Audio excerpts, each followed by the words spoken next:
Hello. How are you doing today? I will be talking about tarot cards. I will be sharing some tips, some tricks on what to look for. I will be sharing a few of my stories, of my experiences. I've been obsessed with tarot forever, but I think I've always been obsessed more with astrology. But with tarot, I'm constantly doing readings. I'm probably do readings like 5 times a month. I think it's a little bit too much, but now I have become so protective of the practice because I've been scammed a couple of times, and I think it's important that people that they are aware of the scammers and they can see the red flags. Okay, one thing that I have noticed from doing readings is that you need to stay quiet. The more you say, the less information they can give you. When it comes to doing a reading is really for a confirmation. Just see it as that. The reason why I say that is because people can read body language. People are really good at it, some people are not. And any clue that you give them, boy, they will take that and they will fly with it. And if you're not very self-aware of what's happening to your life, they would just pick up anything and they will pin on that, and I'm not trying to be mean or anything, and sorry that I keep looking down, I'm just tying this thing. If you're not aware about your life, of what is happening, they can truly trick you, and then you start to believe whatever they're telling you. And this is what I was doing. When you do a reading, answer the basic questions and they will try you. In this industry, I think that I need to warn people about this type of things, because at the end of the day, my job here is to bring some light into this and for everyone to have a life with purpose. And I think part of that is for you not to get scammed. Your job, when you go in, most of them will ask you for your name, or they will ask you for your birth time, or they will ask you, oh, so what are you here for? Your job is to be very generic, okay? Your job is to say, for instance, if you're having issues with your relationship, I'm here because I want to know what is going on in my relationship. That's it. They don't need to know, oh, I'm here because my husband or my boyfriend was over here, or that you found this out. I'm here because I have this pain on my back. Because no, that is too much information. And most of these people, they're very smart. They can pick up any information. So when they do readings, they will be spreading the cards. There are many types of readings. There are intuitive readings that they use the cards for clarification. And these are the people that you really want to go to, that they are simply tuning in to the information that they are receiving, and they're pulling the cards just to confirm that question of, oh, what is going on for the next 3 months in my job. And then I come in with the Fool, and the Fool has to do with new beginnings. It also has to do with just packing light. It also has to do with trust the path.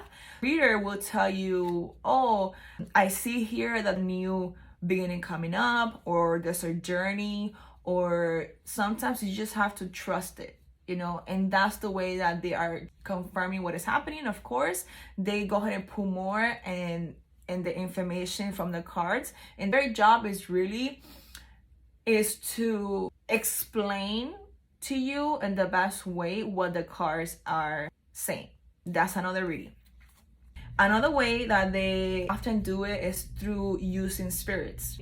The spirits is really up to you if you're into that or not, but to be honest, I think they're more on point when it comes to certain questions, because at the end of the day, we're humans. So we're not... Some people are very gifted. I would not say that you cannot find that, but that's very hard to find, because the people who are gifted, they tend to push that down, and then so you don't really find them much. Some people use spirits to do readings for you. It's really up to you if you're into that or not. Like I said, I've had some readings sometimes that before the reading, they'll ask me for my name. I will need to pay in cash, and the person will start doing what they need to do. And I guess from my observation now is that The spirit goes through them. The spirit reads for you, or they are with the spirit. It's like a voice that they just hear. Okay, this is happening. Okay. Or the spirit will say something to them, and then they will go ahead and put the cards down, and which is what I'm putting here. So you can see that there. And then I've had readings that is no cards at all, which is actually one of my favorite ones. And this is why I love doing readings, because you just learn from so many people. And this guy is extremely gifted. I actually went to him by mistake. The person that was going to do my appointment was not there, and I was in Denver. And I wanted to do a reading because I always try to do readings wherever I go. And he didn't even call himself a reader. He said that he was working with numbers. And I was like, oh my God, like this guy's gonna suck. Because I was like, numbers, what does that mean? And all he needed was my birthday. And he needed my birthday and my name, my full name, and he just connected immediately. And I didn't have to say anything. He didn't even ask me what he wanted to know. He just sat with me. He said, give me a second. He said my name. He said my birthday. And at this point, he wasn't talking to a spirit. He said it. He said, no, I don't speak to spirits. It's just, I have always been very, very gifted. I have always been very into numbers. The way that he communicates is through numbers. I don't know what you call the gift. He did explain to me, and he was the one that recommended me a book. But immediately, without me saying anything, he mentioned something. That time I was having a really bad pain, and he pointed out exactly what was the pain and what kind of pain it was without me saying anything. And those are the people that will forever stay within my community, because these are the people that we need. And most people that are like that, you don't even think about it, because they don't fit into the standard that you think a reader does. The pain that I had, that the guy looked and that he said it, that, oh, you have this pain over here, whatever, he healed it. I don't know what he did. He didn't even touch me. I had really bad pain there. He did something with his hands, It wasn't Reiki. Those are the people that you're like, oh my God, why you're not out there? Why not showing those gifts? But these are the things that you have to look for, okay? Just because you see someone that has all these things that are very, very spiritual, that they have the perfect, the perfect background, or they look a certain way, you're like, oh my God, this person must know. It's like, sometimes it's not even like that. Sometimes it could be someone that looks like they're from the streets, and they could be extremely spiritual. Okay, let's talk about the tips and tricks for you to know whether they're a scammer or not. The first thing, they're extremely generic. They will say, you're a hardworking person, you're so friendly, you will have children, you are very, and they're so basic. And it's like, in my head, I'm like, oh my God, I can do this for myself. Like, I didn't come here for that. I came here for you to tell me something that it is hidden in my subconscious, because at the end of the day, everything that they tell you, you already know. The problem is that you're not aware of it. You are not either getting in touch with yourself, or there's nothing that anybody can tell you that you don't know. Okay, now there are certain people, I'm just talking about tarot, okay, that tarot readings, there are some gifted people that I have encountered, but the people, unfortunately, that are gifted, I have encountered, their background is very, let's just say they work a lot with the shadow. And sometimes I don't want energy to be exchanged with that. So some people don't care, some people do. This is just my opinion, to be honest. I'm speaking as a consumer, because I do not do readings. And I wanted to make that clear too, that they should be able to point out certain things about your life. Meaning, hey, I'm noticing in your career that you're having a lot of trouble, when it comes to your coworkers or whatever. That's a good reading, because now they are pointing out something. A reading that tells you, hey, I'm noticing Where do you work again? Oh, okay. Yeah, because I see that in this job that you're having, and you have a lot of friends, and they're like, oh no, you don't. Oh yeah, makes sense, because they're just reading you. Okay, don't fall for the shit. Another thing that they tell you is that they automatically tell you things that you didn't even ask for. They are supposed to be asking you, or they should tell you, hey, if you have a question, think about this question, or if you want to know about something, you can tell me, not tell me, whatever. That's a good reader, because most of the time there are things that you are not ready to hear. There are things that it doesn't matter if I tell you tomorrow, hey, this is gonna happen, you're not gonna listen to me, because you're not ready to receive that information, because there are things that just take time.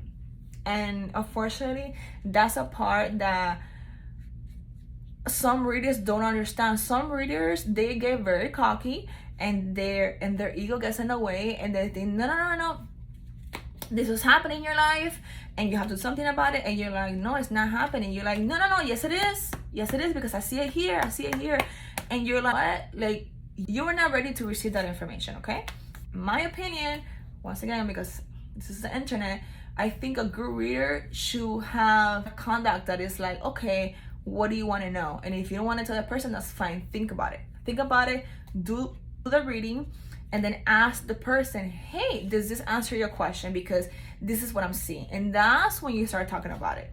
Not before, not during, because you will have people that they will tell you, oh, so I see that your line of work is very interesting. What do you do? Oh yeah, of course, it makes sense, because I see that here and I see that over there. And then you think, oh my God, like I said, I've done so many readings, like I have spent so much money on this, it's no joke. And you just fall for it. There are things that you should be aware of. Just because the person is very expensive, it does not mean that they're no more in comparison to the person who is cheap. I've had many instances that a person who did a reading for $20 gave me so much information because their ego's not involved, okay? Then someone who I paid $50, true story, for 15 minutes. What she told me was very basic. There was nothing that she told me that I was just like, oh my God. Now, I am a very self-aware person. I know where I stand. I'm very aware of my surroundings. I'm very aware of what affects me. I'm very aware of my haters. I'm very aware of my lovers, if you want to call that lovers and haters. The reason why I keep saying that is because this is like true story, okay? I've had people who have tried to do things to me. It doesn't matter how much brujeria they have done on you. It doesn't matter. If you're someone who is self-aware, you will know. And you can do whatever it takes to protect yourself from that. Okay? Sometimes a lot of the things it's not even witchcraft. A lot of the things is just simply you're not learning. It's simply you're not learning from the lessons that you're supposed to learn from, and the lessons keeps happening to you over and over again in different phases, in different forms, and then you come to realize, oh my God, because someone's doing brujeria on me. No, it's not witchcraft, okay? It's just you that you're not seeing. You need to realize what is going on around you. Most of the people that do brujeria is very basic shit. Most witchcraft that you think that is happening to you is not really witchcraft.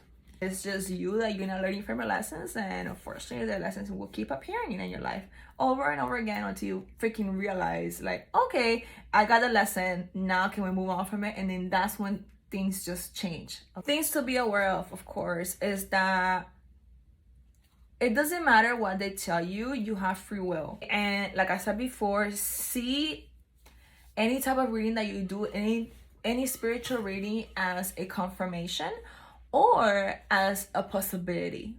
Don't ever leave a reading thinking, oh my God, this person told me this and told me that, because that's how they get you. Okay? Sometimes they'll tell you, oh my God, you're cursed, and if you don't do this with me, then this is gonna happen to you, and you have to pay me $3,000, which it has happened too. They have told me, oh my God, that you are so cursed because this and that. I'm like, okay, that's fine, I'll figure it out. No, but this is something strong, and they will almost make you feel bad because and scare you a little bit because you're not paying more, and they will try to offer you have all of this in your body, and if you don't do this, then also hear when they say, oh, because that if you don't do this, then this is gonna happen to you, or like if you don't do that, then it's gonna happen to you. And as soon as you hear that, just run. Nobody, I don't care who it is, okay, nobody is going to tell you how your life is going to be just because you don't do this with them. You are 1,000% responsible for your life. You have the choice to do whatever the hell you want to do with your life. Don't fall for it. Just don't, because I see it happen all the time. Okay, that is all for today, guys. I hope you like the videos. Let me know if you've had any experiences with readings in general. I would love to know. Please give me a warning if they're here located in South Florida. Okay.